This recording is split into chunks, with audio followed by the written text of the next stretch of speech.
Class 7 গণিতের নতুন কারিকুলামের পৃষ্ঠা নাম্বার ২৬। এখানে আমরা দেখছি যে বলেছে এভাবেই সূচকের সাহায্যে, মানে এর আগের অংশে আমরা কিন্তু বর্ণনা করে এসেছি, তারপর থেকে শুরু করছি। এখানে বলেছে এভাবেই সূচকের সাহায্যে যে শুধু কষ্ট কমানো যায় ব্যাপারটা এরকম নয়। তার মানে অনেক বড় সংখ্যা লিখতে যে কষ্ট, সেটাকে লাঘব করে দেয় এই সূচক। মানে সূচকের সাহায্যে লিখলে অনেক বড় সংখ্যাকে ছোট করে লেখা যায়, সেটাই এখানে বলেছে। তাহলে চলো এবার আমরা সূর্য থেকে পৃথিবীর দূরত্বকে ছোট আকারে প্রকাশ করার জন্য ছক ১.৩৮ দেখি।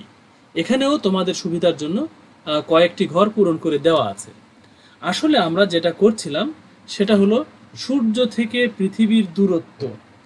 আসলে সূর্য থেকে পৃথিবী ঠিক একই দূরত্বে নাই, কোনো কোনো সময় একদম সূর্যের কাছে চলে আসে।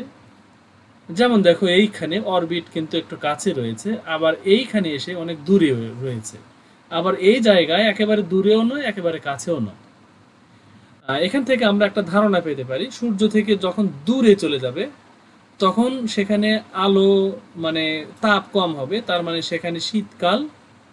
আবার যখন কাছে চলে আসবে তখন তখন মনে করো যে গ্রীষ্মকাল। আবার যখন একেবারে কাছেও নয় দূরেও নয় তখন শরৎকাল বা বসন্তকাল, এইরকম, মানে যখন একেবারে শীতও নয় একেবারে গরমও নয়। এই যে আমাদের সূর্য থেকে পৃথিবীর দূরত্ব এক এক সময় এক এক জায়গায়, তাহলে এখানে নির্দিষ্ট করে ৩০ কোটি কিলোমিটার কেন বলল? কারণ এখানে অ্যাভারেজ দূরত্ব বা গড় দূরত্ব বলা হয়েছে। অর্থাৎ আমরা ধরে নিতে পারি যে সূর্য থেকে এই জায়গায় অথবা এই জায়গায়, মানে মিডিয়াম জায়গায়, একেবারে দূরেও নয় একেবারে কাছেও নয়, এইরকম জায়গার দূরত্ব হলো ৩০ কোটি কিলোমিটার। আচ্ছা, এখন আমরা আরেকটা জিনিস বুঝলাম যে গ্রীষ্মকালে সূর্য থেকে পৃথিবীতে আলো আসতে ৮ মিনিটেরও কম লাগে, এবং শীতকালে সূর্য থেকে পৃথিবীতে আলো আসতে ৮ মিনিটের বেশি লাগবে, কারণ অনেক দূরে থাকে তখন পৃথিবীটা। আচ্ছা, তাহলে ৮ মিনিট লাগে কখন? যখন আমাদের অ্যাভারেজ দূরত্বে যখন থাকে। আচ্ছা, এইটাই এই ৩০ কোটি, আচ্ছা এই সরি এখানে ১৫ কোটি হবে। এই ১৫ কোটি কিলোমিটারকে আমরা কিভাবে সূচকের সাহায্যে ছোট করে লিখতে পারি সেইটা আমরা এখানে আরও একটা নিয়ম শিখব। আমরা প্রথমে বুঝে নেব একটা নিয়মের কথা। আমরা এর আগে একটা নিয়ম বলেছিলাম যে কোনো সংখ্যাকে, ধরে নাও সেই সংখ্যাটা ১৫ কোটি, কোনো সংখ্যাকে একই সংখ্যা দ্বারা ভাগ এবং একই সংখ্যা দ্বারা গুণ করলে সেই সংখ্যার কোনো পরিবর্তন থাকে না, যেটা ছিল সেটাই থাকে। তাহলে এখানে দেখো, আমরা যদি এই সংখ্যাটাকে ১০ দ্বারা গুণ এবং ১০ দ্বারা ভাগ করি তাহলে একই থাকবে সংখ্যাটা। তাহলে এখান থেকে একটা শূন্য কেটে গিয়ে এখানে কিন্তু ১৫ কোটিকে তার চেয়ে কমে গেল। কিন্তু যখন আমরা আবার ১০ দ্বারা গুণ করব তখন আবার সেই ১৫ কোটি হয়ে যাবে। অর্থাৎ আমাদের নিয়মটা এটাই যে কোনো সংখ্যাকে অন্য কোনো সংখ্যা দ্বারা গুণ এবং সেই সংখ্যা দ্বারাই ভাগ করলে, মানে একই সংখ্যাই দ্বারা গুণ এবং ভাগ করলে সংখ্যার কোনো পরিবর্তন হয় না।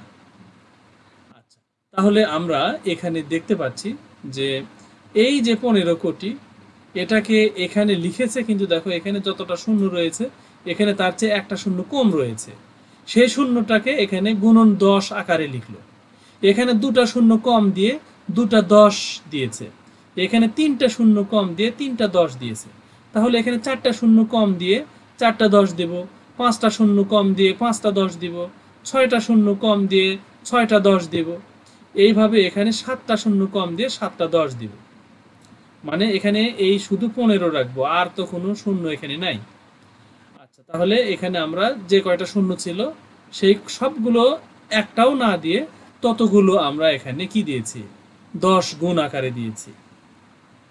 এখন আমরা এই দিকে তাকাই, এখানে দেখো ১০ একটা রয়েছে, এই জন্য পাওয়ার ১, ১০-এর উপরে ছোট করে ১ লেখা।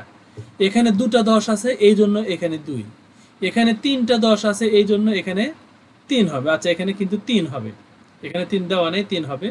তারপরে এখানে 4টা 10, 4 হবে 10-এর উপরে পাওয়ার, তারপরে এখানে 10-এর উপরে 5, 10-এর উপরে 6, এইরকম করে হবে। তার মানে এখানে 10-এর উপরে 7 হবে। এখানে শুধুমাত্র 10-এর উপরে 7 দিলেই হবে। আচ্ছা, তাহলে এইভাবে আমরা কিন্তু এই ছকটা 1.38 এটা পূরণ করতে পারি। আর এখানে বলেছে যে শেষের সারিতে 15 এর সাথে 10-এর সূচক আকারে রয়েছে, মানে এই যে এখানে 15-র সাথে 10-এর সূচক রয়েছে, এই যে 10 তার সূচক 7। এখন দেখো যে এখানে এই যে একটা সংখ্যা ছিল অনেক বড় 15 কোটি, এটাকে জাস্ট এতটুকুতেই লিখলেই হয়ে যাচ্ছে।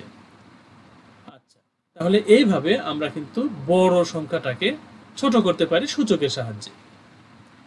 আচ্ছা, তাহলে এই যে 15 কোটি, এটাকে আমরা এখানে এই রকম করে লিখতে পারি, অথবা আমরা এই রকম করে 1.5 দিয়ে তার উপরে পাওয়ার 8ও লিখতে পারি।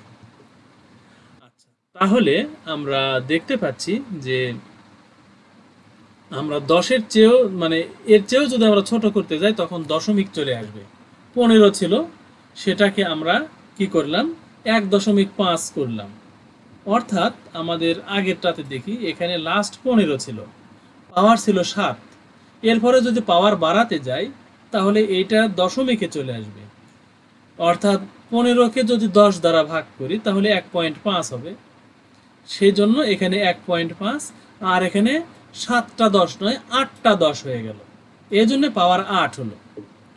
আচ্ছা, তার মানে আমরা এরকম অনেক ছোট করে ফেলতে পারি সংখ্যাটাকে। আচ্ছা, তাহলে আমরা এখানে এই অংশটা এখানে রাখছি। আমরা পরবর্তী অংশটা পরবর্তী ভিডিওতে দেখবো ইনশাল্লাহ।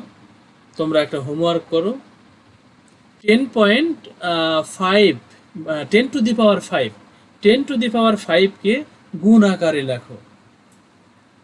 আর আমরা ভিডিওটা এখানে রাখছি। আল্লাহ হাফিজ, আসসালামু আলাইকুম ওয়া রাহমাতুল্লাহি ওয়া বারাকাতুহু।